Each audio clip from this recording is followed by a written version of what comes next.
I think what Trump reveals is the danger both to the United States and the world at large of an American democracy in which the question of globalization, the question of the impact on the world of the United States and of the world on the United States has not been posed in a sophisticated, intelligent and sustained way.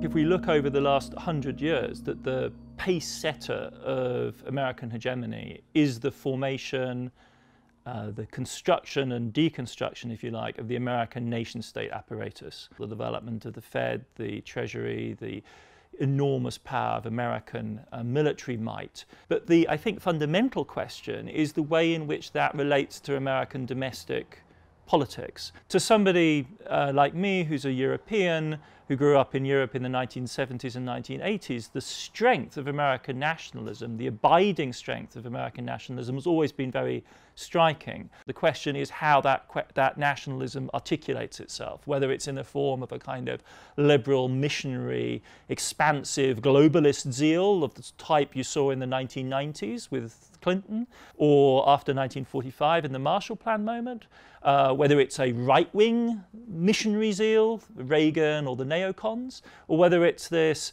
much more withdrawn, much more parochial, protectionist sense of an American nationalism.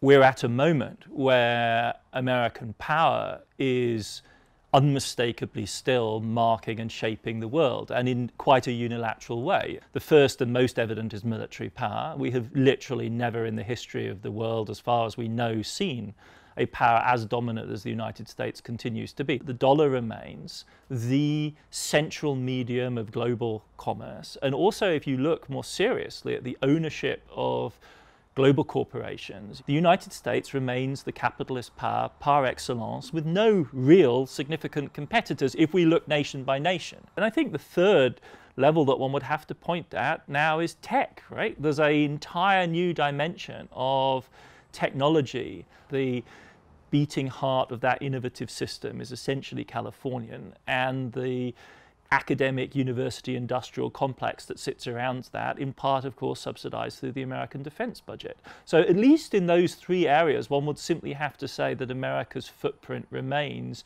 dominant, in many ways even more dominant than ever. But the question, of course, is does that translate into anything we might meaningfully call hegemony? Because you could talk about a moment of full hegemony as being something like 1945, 47, the early 1950s, where America has already that combination of military power, economic dominance. But at that moment, it's combined with what is a very potent political message and very substantial buy-in.